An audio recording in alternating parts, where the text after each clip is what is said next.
Push kabisa. Push kabisa. Push. Hello guys, welcome back to our YouTube channel. It's me Ali, and of course I'm with my wife, beautiful mama watoto. Mama mtoto, mama msichana, mama mrembo. Mama mrembo. How are you doing? I'm doing okay. Yeah, road to recovery. Road to recovery, by the way. And we wanna thank you guys for the love and support mmetuonyesha since our last upload. But it's performed very well. Yeah, thank you guys for the love, for the warm messages, congratulations, I mean, thank you. Yeah, the congratulatory messages zimekuwa nyingi. Like unajiuliza utajibu gani, but we wanna appreciate you so much. Pia tumshukuru Mungu. Everything was good. Like the delivery was actually safe. Not smooth, safe. The keyword is safe. And that's why we're here, guys, today to tell you guys about how everything went down that day. Labda tuliwacha today, kizungu si mingi because some things I cannot even express them in English. Yes, I will help you out. Yeah, labda tuliwachia in a comata actually. I know I did not tell you the hardest part. I did not show you guys the hardest part because like that was the beginning now of the induction up to now when things started to get real. Yeah, but before we get to the point where things got real, let us just take you a little bit back on how the day started. So it was on a Wednesday, and that day is the day we were supposed to go for clinic. And very early in the morning, Medina was just like, it has to be today. Yeah, because like I said, I was way past due date. I was like 41 weeks and like 3 days, and I was like totally over the pregnancy. I was not even sleeping at night, like I could not sleep. So it got to a point where I was like, I just want this baby out. Yes, and that day she was just like, it has to be today. Yeah. And now when we woke up, she was like, babe, I think I'm seeing some water. Yeah, I was leaking some fluids that I actually didn't know like what it was, but it was not alarming because it had no color. If it was like green or something, ningekuwa najua like we need to go to the hospital. But I was like, okay, this is like a sign of maybe labor is coming, but it's not something that I should be worried about. Yeah. And then I had searched a lot of things for internet because I was like so ready for this. So I nilikuwa nimesearch the signs like when the labor is coming. So one of them was like I can see. You can see your Lucas plug, which I had seen like weeks before. And then now the days water. Before. Oh yeah, days before. And now the water and the diarrhea. So I was like, it might be happening. Yes. Yeah. So for me, when I heard that there's some water coming out, I got into panic mode. The first time I was like, I told him, he was like, is it that like your water broke? You thought it was no. Yeah, that's what I thought. Yeah. But no. So the second time is when now you panicked. After you were done with your prayers, you came to the living room. And I saw like a lot of water. And then now I called you the second time. Now you're like, I know. Let's go. We packed. We had already packed. So he was took already my grabbing the bag. And she was like, babe, sijaribu kukimbia. And then he was already in panic mode. Yo. Yes, we got there. We did all the necessary tests. And yeah. Now this is what happened. When we got to Komarok, Nyamo was usually he has like early mornings where he has to do like C-sections for other patients. So he was around, but he was busy.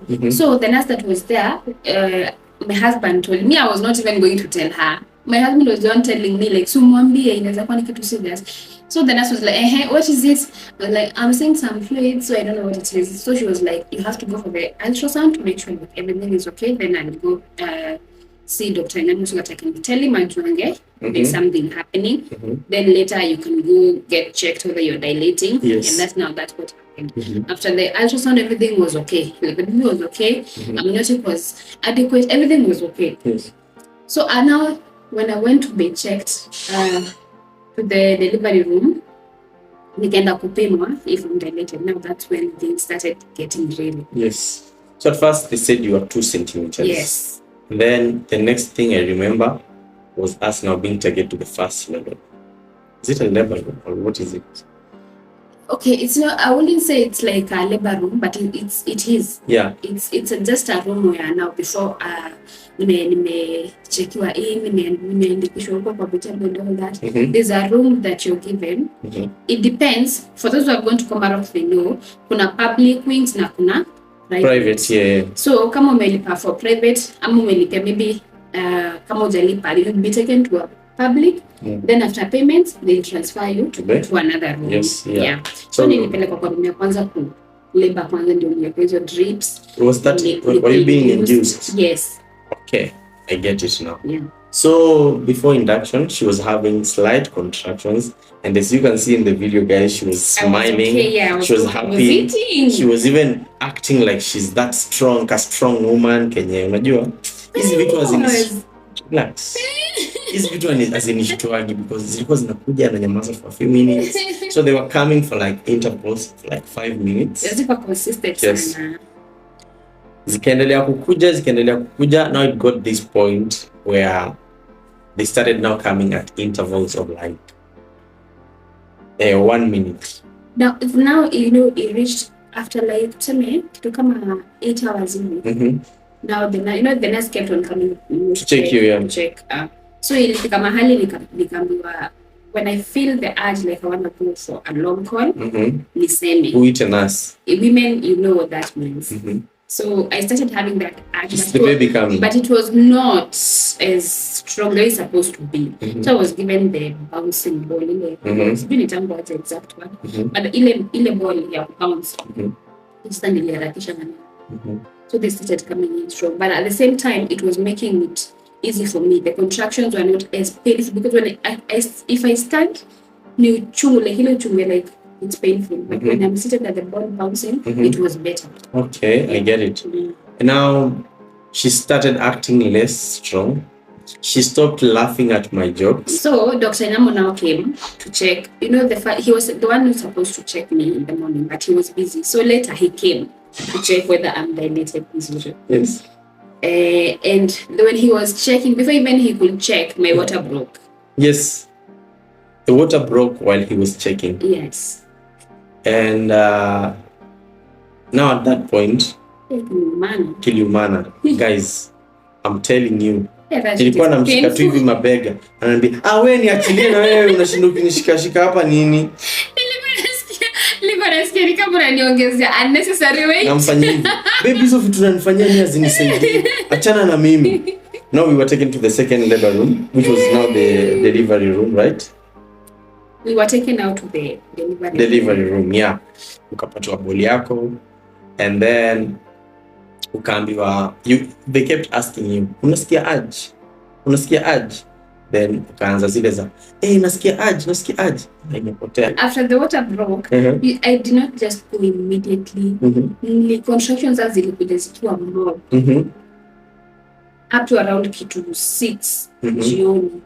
They were coming very strong. Na you guys tuliingia Komarok before 10. Tuliingia Komarok 9. And now it's around 6 jioni. Yeah. Yes. So sayo I had one meal at around 11. Yenye nilikuwa nakupatia. Hiyo yenye nilikuwa the one you saw him giving me. Yes. Because at that time I could at least eat. So I was like, let me eat because I know at a point where I don't want to see food. That's why I was eating. Seafood. And that is exactly what happened because you remember nilikuwa naletewa food I didn't want to eat. Yes. Like I was in pain to a point where I missed contact. You were in severe pain. So at around 6 contractions zilianza kuja sasa. Ile zinanitwanga kunitwanga. Now my friends came, Sheila and Sasha. But thank you so much, Sheila and Sasha. Thank you so much for coming. Wao walikuwa wananipa story na sahau. Na jokes. Na wanakuchekelea. Yeah, and then they are laughing at me because I was there now in the for Sheila which was giving birth. I was now the one laughing. Now it was my time to be laughed at. Yeah, so they came, at least wakanipa story, wakanidistract my mind. But then ikafika point where the distraction is not working. It is not working. I just went silent. Nyongeni, but I just went silent. Now they were coming in strong and consistent. Hata nikikalio, but hata nikibounce, bado zinakuja zikiwa painful. So on a scale of 1 to 10, how much was the pain? At that time, it was 10. At that time? At that time, it was 10. Okay. Now, Dr. Nemo came, asked how I'm feeling. if I feel the urge of going for a long call, I was like, it's coming, but kwa umbali. Now the nurse akakam, transfer now from this labor room to the delivery room. They checked now again if I have how dilated I was. And you are at Dr. 8. Namo checked, I was 8 centimeters. Yes. We tried, because I was having the urge like to poop. He was like, let's try pushing to kama the baby will come out because it was a good dilation at that time. So we tried, but the pain. So he was like, wacha tusiharakishe so that you don't tear. And we waited. Now I was given now the ball. Remember, I still have the oxytocin, ile induction kwa mkono. And you know, like the more inaongezewa, the more the pain. Nasi niliona amefanya hivi. Ukianza kuingia nyingi. You know, ukianza na dropping 1, drop moja and then inaanza kuongezeka. So this time inamwagika. Liniramba wadau. But I think kama ungeindusiwa ungevumilia pain, ndio? Well, I think labor is not that painful, but induction makes it worse because unaharakisha. According to people, labor, when you labor normally, it's not that painful. I don't know how true is that. It's still painful, but not as painful as induction. Okay. And now, your time, pain ilikuwa on a scale of 1? After I oxytocin, after kameanza kuingia, now we move from 10 to 20 level of pain. Like, it's like someone is shocking my brain. Like, I can't. You see, though I was breathing. Alafu hawa wanataka bado tupige story. Mimi sina nguvu ya story. I want to concentrate on this breathing and the pain, so that I can stay as calm as possible, because the pain was crazy. And at this point, I still feel like I feel the urge of pushing, and I cannot. You're being told not to push. Yes. Your doc was like, do not push. Yes. So I have the doctor and the nurse. They're just watching me. Doctor anaenda anarudi, akajua wewe nakupa tu dakika kama 3 hivi. Utakuwa sawa. Nika bounce. Bounced. The pain continued to get worse. And at this point, she was like, you know, babe, you said you want six children. Yeah. Yes. I was like, I'm not giving birth to any more children. You know, my friend Sheila kept on saying like, she'll never give birth. She'll never give birth again after her firstborn daughter. And I never understood why she said that. I thought it's the trauma because she had like some complications. But kumbe it's the pain because she was also induced back then. Now I understand. I'm at a point where I'm like, I think huyu mmoja amenitosha, but tutajua as we move. Tutajua. But I don't know why Kenya they don't give epidural. If you are a professional, let us know why. You remember ilifika point where I was in pain, and I started remembering my friends when they were wanakuwa fragile at some point, and I was like, please tell them not to give birth. Yeah. I started making jokes by them. Yeah, she started talking. Alianza kuongea tu vitu zake. Akisema, nani kama hii ndio uchungu, nani hawezi za. Tell them not to do it. Huyu hawezani na hii uchungu. And my legs were so weak. I was telling my husband, like, remember I was telling you my legs can't hold this anymore. Like my legs were so weak. I was like, I can't do this. Sasa ndio unakumbuka nikiambia nurse, when you feel like you can't do it anymore, now the baby is coming. Now I got to that point. My legs could not hold the pain. They could not even hold my weight anymore. I just wanted to now push the baby out and just be done with this. So final lap.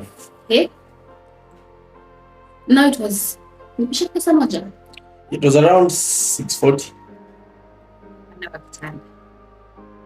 Then Dr. Nemo akasema, now when you feel like you want to go to the toilet, just go. Aenda tu. Mimi kuambia hivyo mimi ni nani? Zikaanza kukuja. But actually the good thing about now the parts, it's not painful. No way. Yeah. So what's painful? I don't know how that happens. Yeah, the basic. But now the pushing is not painful. Like I can't even, you just feel like pressure. Just feel like unasikia kwenda long call, unasikia tu una pressure na you just need to let it go. That's how it feels. It is painful, but uchungu ishakuja imekutwanga brain kila mahali. You don't feel pain anymore. You just feel pressure, like nika ticklish. Okay. Now so the labor is the problem, is the main problem. Labor is the thing. The pushing is not even the problem. Now I turned to the side so that I could. You don't want to feel like you are comfortable. Maybe sasa kana kupa. Unaenda tu. Mimi naambia tu nyama. Nafanya ile kitu. So now at this point, guys, at this point I'm standing on this other side, side ya kichwa chake. You are standing on my right side. Yeah, I'm trying to get content. Not in a bad way, guys. Because I know guys will I already gave him the go ahead. Yeah, where's the delivery video? Yeah. But before that, nilikuwa nimesema sitaingia delivery room. Yeah. But sijui niliingiaje. Nilijipata hapo. Nilileta na Dr. Nyamu. Then, hapana nilijileta. Then, at some point I was shooting. I was trying to shoot, Akembo push. I was trying to shoot, Akembo push. Then she was like, babe, wewe unashinda ukishoot hapo. Badala unishikilie kichwa. Now, Nyamu is telling me to push. I'm supposed to be supported on my neck. Because now the nurse is taking care of other things on the side. Wewe uko na simu. You're trying every possible way to get that content. There are shots I was trying to get. Kuna venye singeonyesha kichwa yako. Tena miguu. It was a tricky situation. But it's very hectic to shoot minika yetu because of the modesty and all that. Yeah. So I was like, can you put the phone down and hold my neck? I started holding her neck. After a few seconds, she was like, babe, unaninyonga badala unishikilie shingo. Let me show you how you are. So, she was supposed, si amelala hivi. You're supposed to. Niko nafaa kunishikilia hivi. Unilift hivi. Yeah. Yeah.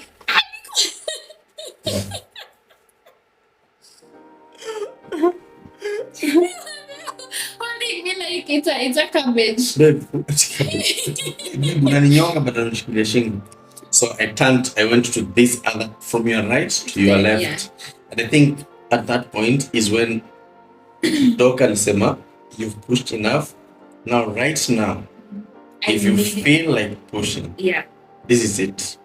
There's no turning back. Alikuwa shanza kuona mtoto anakuja sasa ndio huyu. So now he was like, Makena, I need you to push. Mtoto anakuja. The funny thing, sasa unahitaji pain kupush. I was not in pain. Okay. Simba kwambia pushing, it was not painful. Like hiyo pain ilikuishaenda. Ama mwili ilikuishazo. I think mwili ilikuishazo, so I was not in ile pain yenye like inanipa haja kupush.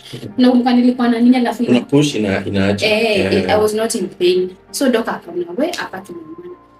Now the problem. Akasema whether there is pain or no. She just push. It's time. Naona kichwa. Kidogo. Doc akasema the baby now is coming the wrong way. Yes, the baby was coming the wrong way. Yeah. Instead of akuje kichwa akame angalia chini, alikuwa amekuja kama angalia juu. So ndio inatangulia hivi. And that now was a big problem. Yes. So we tried pushing for like 30 minutes. Yes, because 6:30, shafika around 7 sasa. So tukaanza another race of 30 minutes. We tried. Doka akaona hapa tutatoboka. Mimi sina energy ya push. Jua hata hakuna uchungu. Kidogo you just feel like a huge pressure, like una kama tuseme like a balloon ikiwa na maji then uitoboe. Hiyo that's how you feel now when the baby is coming out. Yes. Kitu imetoka tu. Yeah. And now the baby came out and that was our story. But before we finish, the baby came out and the first thing that we expect is the baby to cry. She's not crying. The baby is not crying. So I'm like, I'm grateful. I'm here being grateful to God, but then I'm like, is my baby okay? Yeah, that's the question she was always asking. Yeah. My friend Sheila is filming. She was standing behind me. Now she was, after nilisema huyu ataenda simu huyu akuja ni support, Sheila took over. She's filming. The dog, mtoto amekataa kulia. So this is the baby. Ameshika miguu juu, kichwa chini. Amerabiwa mgongo. Ametandikwa hali. I'm just like, is my baby okay? Sheila akaanza kulia. everybody started crying. They took the suction tubes, wakamingiza kwa mdomo, zikatoa like anything that was blocking the way, because what makes the baby cry is the first breath.